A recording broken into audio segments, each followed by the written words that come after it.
You've entered the archives of the forgotten. I'm Dr. Haunted. Tonight I'll show you what was never meant to be seen. Just remember, once you know the truth, you can't unsee it.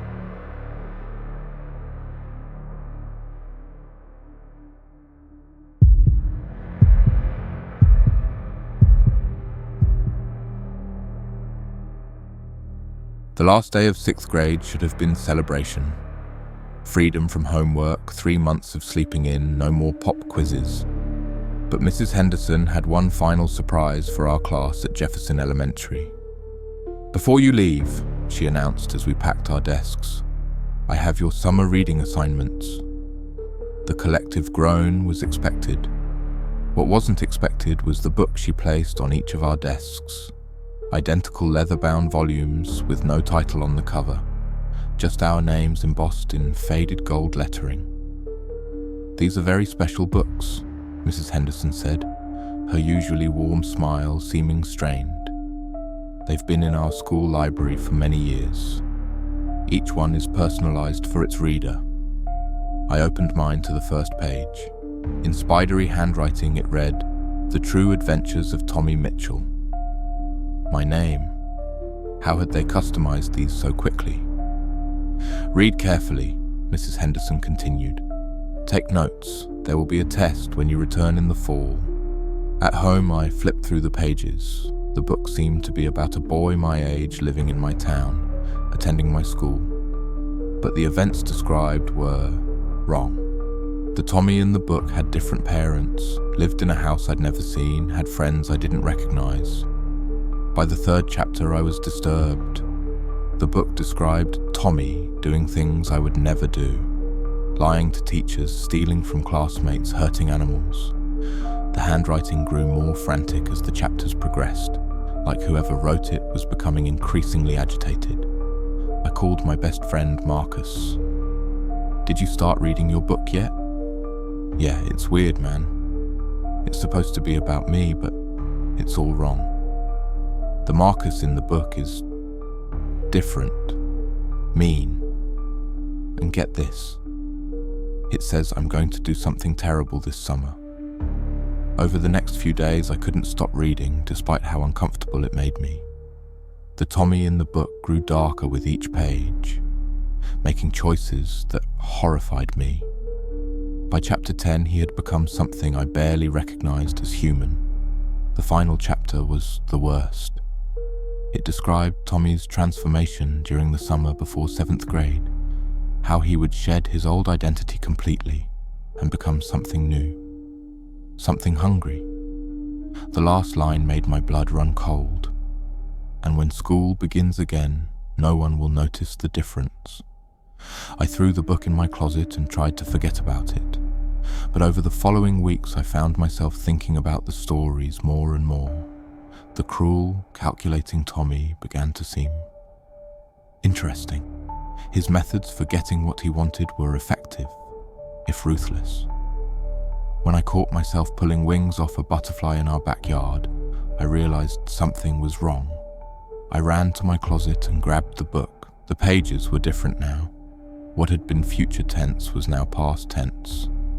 Tommy pulled the wings from the butterfly, watching it struggle helplessly. It was recording what I was doing, or predicting it, or somehow making it happen. I tried to burn the book, but the flames wouldn't catch. I threw it in the river, but found it on my nightstand the next morning, completely dry. I buried it in the woods, but it appeared in my backpack during a family trip to my grandmother's house. By mid-July, I had stopped trying to get rid of it. The Tommy in the book had become someone I almost admired. Confident, decisive, unencumbered by the weakness of conscience. When neighborhood pets started disappearing, I felt only mild curiosity about their fate. The day before 7th grade started, I read the final entry. "Tommy's education is complete. Tomorrow he begins teaching others." That morning, I woke up different. The guilt and revulsion I'd felt reading about the book's version of myself had evaporated. In its place was a cold clarity, an understanding of how the world really worked. I walked into my new classroom and immediately spotted 5 other students from Mrs. Henderson's class. We recognized each other instantly, not by appearance, but by something deeper. A shared understanding. Marcus nodded at me from across the room, his eyes holding the same dark knowledge I felt. Mrs. Henderson was there too, no longer teaching but working as a substitute. When she saw us, she smiled that same strained smile from the last day of 6th grade. "How was your summer reading?" she asked quietly. "Educational," I replied. The other students, the ones who hadn't been in our 6th grade class, seemed so naive, so trusting. They had no idea what they were sitting next to, what was sitting next to them. Over the following weeks, we 6 began to gather. We found we could communicate without speaking, coordinate without planning. The books had changed us, connected us, made us into something new. New students started reading similar books that appeared in their lockers, on their desks, in their backpacks. Always personalized, always transformative. Mrs. Henderson retired at the end of that year, but not before selecting a new group of 6th graders for the summer reading program. The books multiplied, spreading through the school like an infection. I'm in high school now. The program has expanded to other schools, other towns. We've learned to hide what we've become, to mimic the behavior of those who haven't read the books. But underneath, we're all connected, all part of something larger. Sometimes I wonder who wrote the original books or what they were designed to do. But mostly, I don't care. The transformation is irreversible and fighting it only causes pain. This summer, I'm helping Mrs. Henderson's replacement prepare the reading list for next year's 6th grade class. Fresh books for fresh minds. The cycle continues. After all, education never really ends.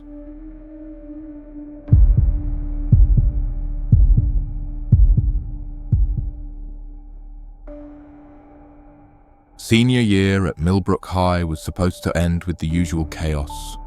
Graduation ceremonies, parties, tearful goodbyes. Instead, it ended with something that still haunts me 15 years later. Mr. Crane had been our yearbook photographer for as long as anyone could remember. A quiet, skeletal man with thick glasses and an ancient camera, he appeared at every school event like a photographic ghost, capturing moments the rest of us barely noticed. On the last day of school, while we cleaned out lockers and signed each other's yearbooks, Mr. Crane approached me in the hallway. "Sarah," he said, his voice barely above a whisper, "could you help me with something? I need to develop some final photos for next year's staff, but my darkroom assistant graduated. I had nothing else to do. My friends were all at work or busy with family. So I agreed." The photography room was in the basement, a converted storage space that most students never saw. Mr. Crane's darkroom was larger than I'd expected, filled with enlargers, chemical baths, and drying lines strung with photographs. Red safety lights cast everything in an eerie glow. "I've been documenting the school for 37 years, he said as he prepared the developer solution. "Every student, every moment, nothing escapes the camera." He handed me a stack of negatives. "These are from the past month. Finals, senior activities, graduation rehearsal, that sort of thing." As I helped him process the images, I noticed something odd. In several photos, there were faces I didn't recognize. Students who didn't attend our school, wearing clothes that seemed decades out of date. "Mr. Crane," I said, pointing to one image, "who is this girl? She's not in our class." He glanced over, adjusting his glasses. Double exposure happens sometimes with old film, but as more photos developed, the pattern became undeniable. The unfamiliar faces weren't random artifacts. They appeared consistently in the same locations, interacting with current students who seemed oblivious to their presence. In one photo from the cafeteria, a girl in a 1960s dress sat at a table beside my friend Jessica, both of them laughing at something. In another, a boy in outdated athletic gear ran alongside our track team during practice. These aren't double exposures, I said. These people are actually there. Mr. Crane was quiet for a long moment, agitating a photo in the developer tray. What do you think happens to all the memories stored in a place like this? 47 years of students passing through, leaving pieces of themselves behind. The photo in his hands began to emerge, our graduation rehearsal from 2 weeks ago.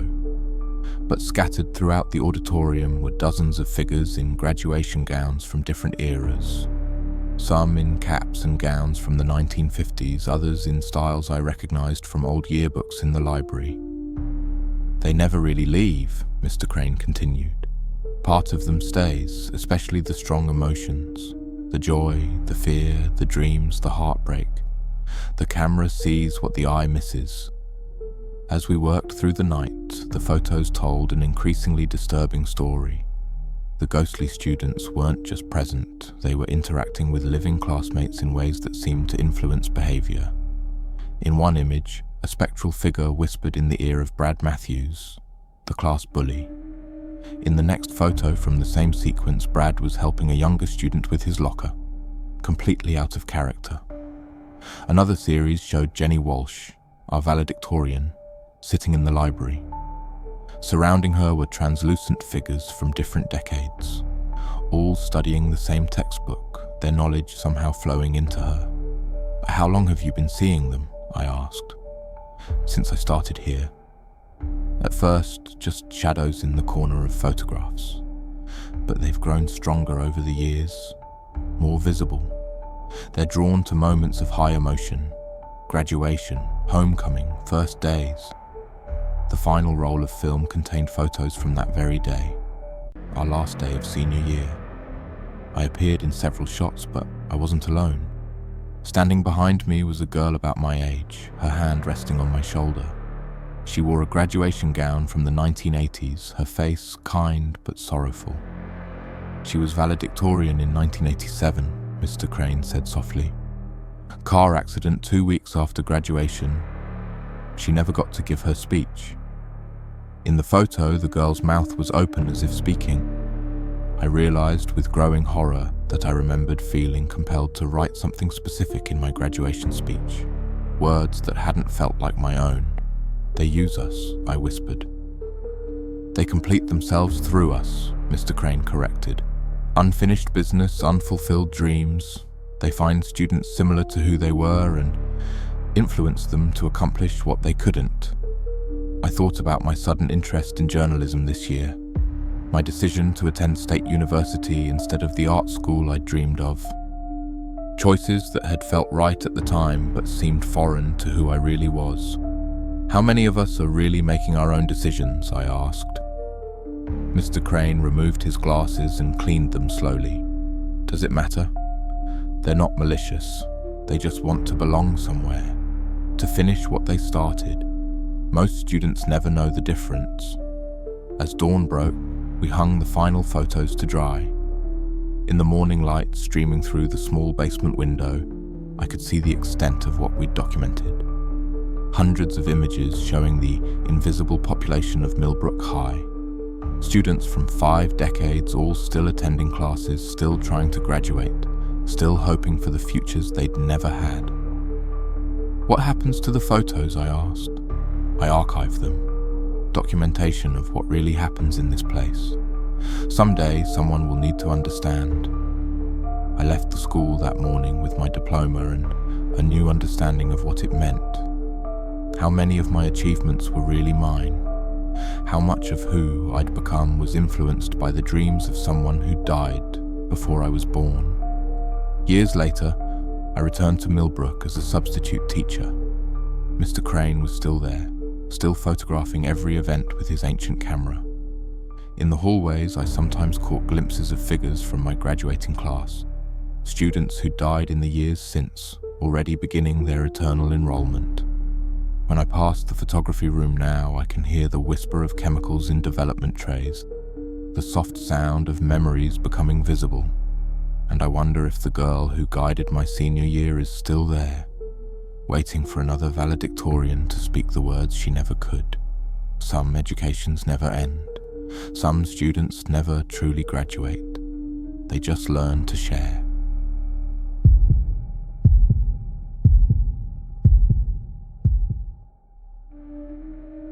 The last day of 5th grade at Oakwood Elementary was marked by tradition, the burial of our class time capsule in the school's memorial garden. Each student contributed something meaningful, items that would be unearthed by the graduating class of 2035, 25 years in the future. Our teacher, Mrs. Rodriguez, had made the ceremony special. We'd spent weeks preparing, writing letters to our future selves, selecting treasures that represented who we were at 10 years old. The metal capsule, about the size of a small coffin, waited beside the prepared hole near the school's oldest oak tree. "This will be a bridge between your present and future," Mrs. Rodriguez told us as we gathered around. "When these items are discovered, you'll remember who you dreamed of becoming." What she didn't tell us was that something was already buried there, something that had been waiting decades for someone to wake it up. I contributed my lucky baseball card and a photo of my family. My best friend Danny added his favorite comic book. Sarah Chen included a friendship bracelet she'd made for her future self. Normal things, innocent things.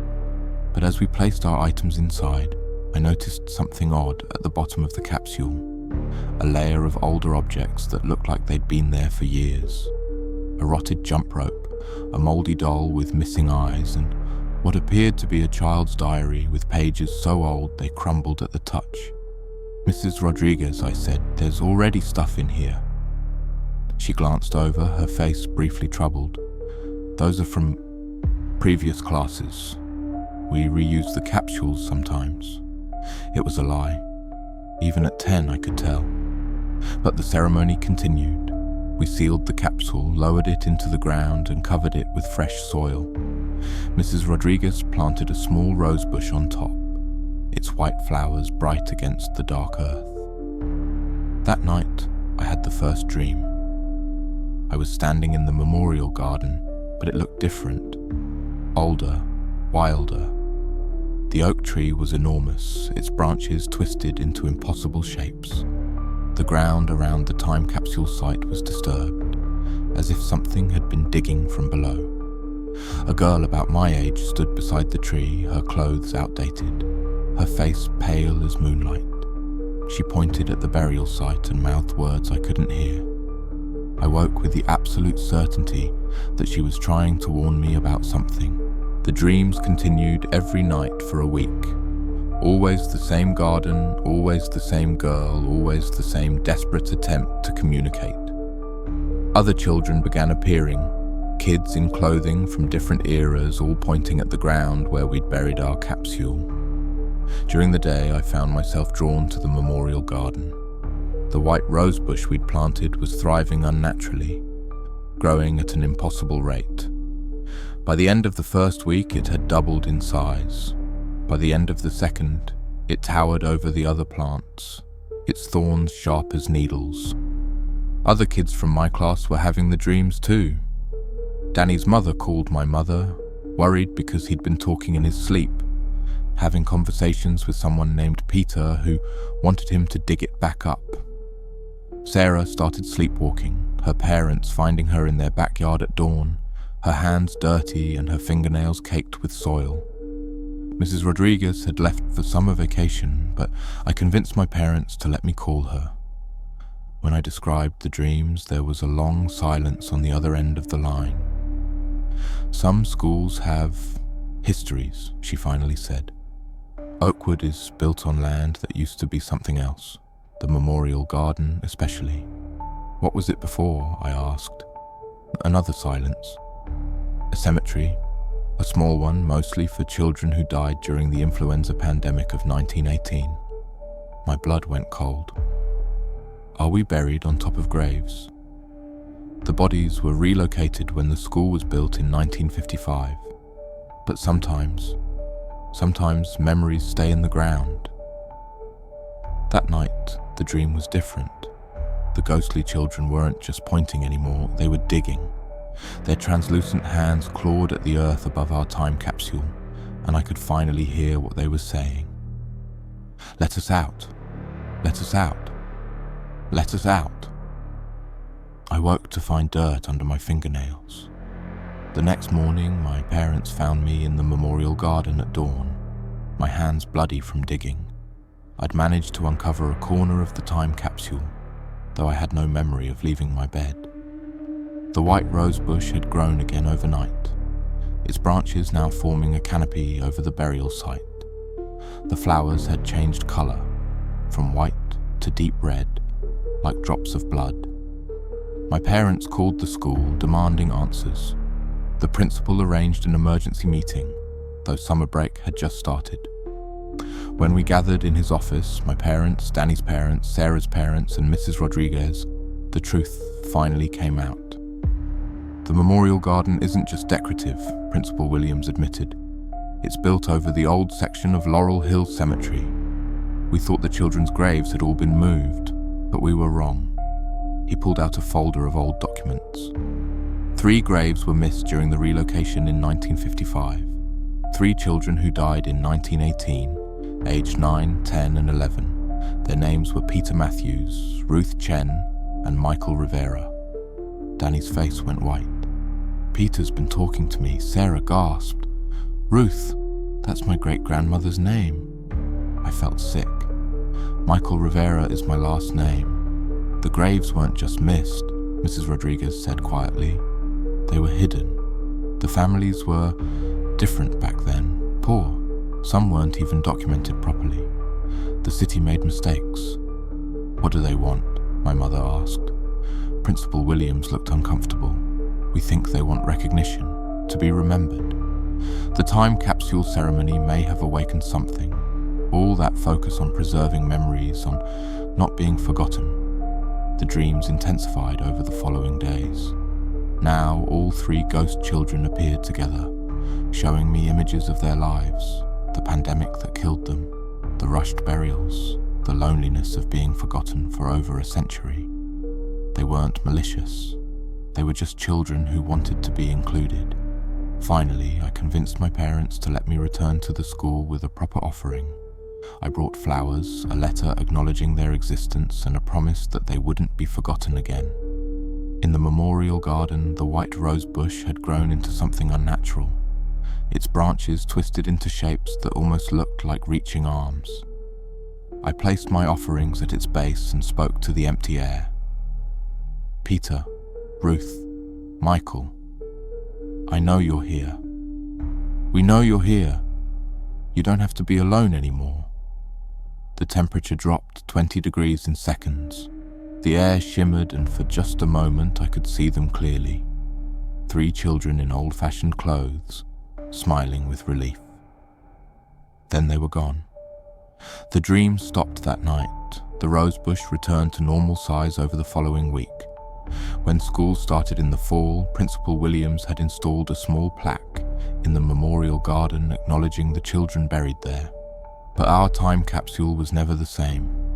When the maintenance crew checked on it a month later, they found our items mixed with older objects, toys and letters from the 1918 children, perfectly preserved despite being over a century old. They'd finally been included in something, finally been remembered. The capsule won't be opened until 2035, but I suspect when it is, there will be more inside than what we put there. The forgotten children of Laurel Hill Cemetery have added their own contributions to the future. Some time capsules preserve the past. Others give it a second chance. That concludes tonight's case. But the shadows don't sleep. I'm Dr. Haunted. Until next time, keep your doors locked, your lights low, and your nightmares closer.